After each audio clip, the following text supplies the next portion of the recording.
Okay, brother, what's your name? My name is Lamont Davis. Lamont Davis.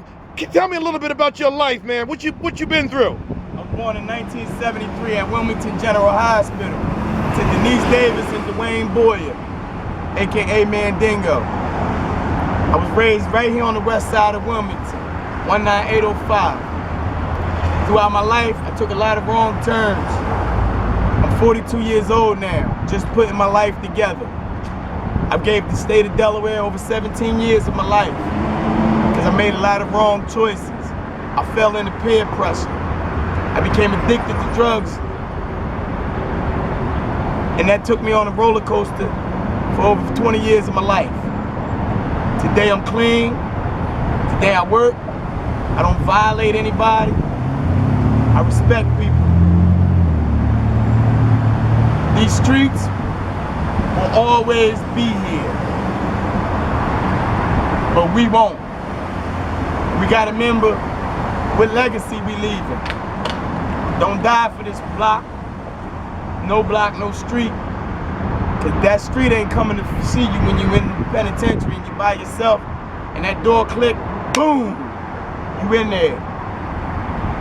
1996, I was sentenced as an habitual offender. I was 22 years old. They take adults from the age of 18 and up. So within 4 years, mind you, 2 years of that I did in Smyrna prison. So within basically 2.5 years, I've committed so many crimes that I became a habitual offender. I was hurting on the inside. My daddy was gone. My mom was struggling. In and out of foster homes all my life.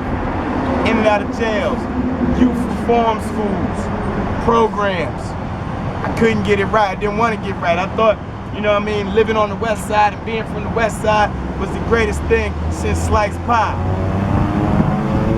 When they came, put them shackles on me, and the marshals came, and they put them shackles on me, all that stuff you hear in them hip-hop records about being in prison and like it's some type of rite of passage, let me tell you something.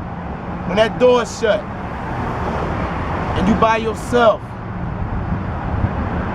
and all you got is your memories, and you thinking back, you know, I went hard for my block, I went hard for west side, or I went hard for east side, or whatever side you from. Ain't nobody there to give you a hug, and you hugging yourself, you crying at night to yourself. Remember, man, that this street ain't gonna die for you. Jackson Street been Jackson Street forever. I done been shot, I done been beaten, I've been robbed at gunpoint, I've robbed people at gunpoint. I've committed all type of heinous acts. The only thing I say I haven't done is rape or child molesting. Anything else, I've done it. You name it, I've done it. And I sit here before you today at 42 years old, the father of 3 young men that ain't never been to jail. That ain't my doing. That's the will of God and their mothers. Today, I'm involved in my children's lives. Today, I take time out and try to heal my community. See, I fucked this community up. I was part of it. I was part of the demise of this community. They used to call me murder. I got it tattooed on my back because that was who I was. That was my identity. That was my alter ego. But I can't take none of that to the bank and feed my babies. I can't take none of this to the bank. Oh, I sold this much drugs. I did this. I did that. And listen, because at the end of the day, when they lock you up, they strip away all that, and they put you in that uniform, and you just like that how many hundreds is in that prison. And right, no matter how bad or how tough you think you are, it's gonna come a day or a night when you by yourself, and them tears gonna come, that pain gonna come. Cause see, we a burden on our family. And to them cats that go to jail and think it's cool cause my girl or my mom gonna look out for me and I'm gonna make commissary this week and I can spend $60, you ain't Big Willie, you a big burden. You a big burden. Cause you ain't bringing nothing to the table from your family. You in jail, you ain't counterproductive, you ain't productive in your family. but you're taking from them. You're selfish. In life, right? There's two kind of people, man. Those that got it and those that want it. All depends on how you go about getting it. I moved to Philadelphia in 2008 after I came off of a murder trial, right? And I had to do some things, man, about changing my life, and it don't come easy. It don't come overnight. I had to check myself, and I had to do a lot of growing up, man, because all the men that I came across that was big brother / father figures, guys that I thought was the coolest guys. They the guys that strung out now. They the guys that bodies is shutting down, you know, from drug use. Get close up. I'm 42 years old. I wear a pacemaker in my heart, which is a direct result of smoking crack cocaine and sniffing heroin since I was 13. You know, I ain't about scaring you straight. You know what I mean? I ain't about that. I'm gonna give it to you straight. Everybody say, you know, keep it real. I'm gonna keep it right. What's right is like, how about just going to school, getting the best grades you can get, right? Going to work. Cause see, listen, let me tell you something. When I was a drug dealer, and Mr. Earl can tell you, I would make thousands in a day. Yes, sir. I would make thousands, and I'm not sitting here lying to you. I would make thousands in a day. I can't bank on none of that. I don't get no back taxes from none of that. I don't get no Social Security from none of that. I put in more time on these streets than I have on a job. I ain't got nothing to show for it. I'm a middle-aged man, starting life. You ain't gotta be like this. It don't gotta be you. You know what I mean? It don't have to be you. You know, like, I use drugs so much, man, that like, my body starts shutting down.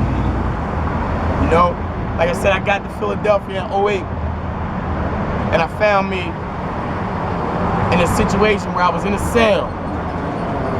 And not to be too religious or anything, but I'm gonna just take it back to where it goes. And it say in the Bible about King David, it said at a time when kings was in the field with their armies, they was going to war in springtime.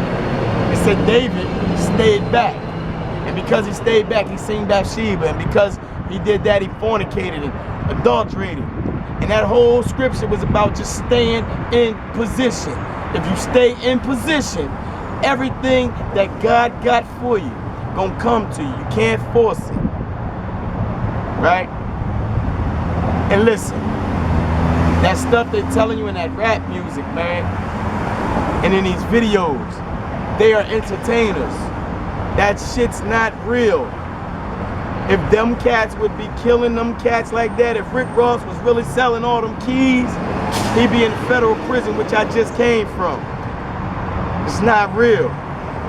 That song, I Think I'm Big Meech, Larry Hoover, I know both them men. I was at the ADX in Florence, Colorado, with both of them men. I'm talking about 47 and 1, not 24 and 1, 23 and 1, 47 and 1. 2 days in, you come out for an hour. You cuff, you shack. Your mail, they open your mail and put it on the screen. And you read your mail off the screen. So if your mama, your girl, or anybody else put even the dab of perfume on it, you would never get the smell. Then, if you think you're tough, they got a squad for you that's coming. Then if you think you're bad, they're gonna ship you up, pack you up, and send you wherever around the country. You know, it be July, and you just getting mail from Christmas. Then check this out. When your peoples start dying, I'm talking about your grandparents, your brothers, your sisters, your daddy, and you ain't dead. But you in the jailhouse and in the street calling yourself a man, beating on your chest like you King Kong, when really you just Curious George. You know? Life ain't a big deal, man. It's a million little things. It's not one big thing, it's a million little things. I know Mr. Earl my whole life. my entire life. Every day, 365 days for 42 years. I came a long way. Yes, you have, brother. I've been watching. Done. You ain't done. And I ain't done because I know as long as I stay in position, Stay in position. the God that I serve Yes, sir. got something for me. He got something for you. And if you listen, if one of y'all just listen, take one thing from what I'm telling you, man. You don't gotta be like me. You can learn a lot from a dummy. I'm a dummy. You know what you learn from the dummy? How not to be like you. Thank you. My name is Lamont Davis. Okay, brother, now that program you in, what's the name of that program? The program I'm in is called Bethesda Project Home, Philadelphia, Pennsylvania. What kind of song one of the songs that everybody know that he made? Oh, the Bon Jovi house that I live in, Connolly House, right? 1212 Ludlow Street. Bon Jovi owns the Philadelphia Soul Arena football team. Man. What's that song you was telling me about? I'm a cowboy, and on a steel horse I ride, and I'm wanted, dead or alive. All right, brother. Thank you for that interview. Thank you. Now, brother, I'm going to give you my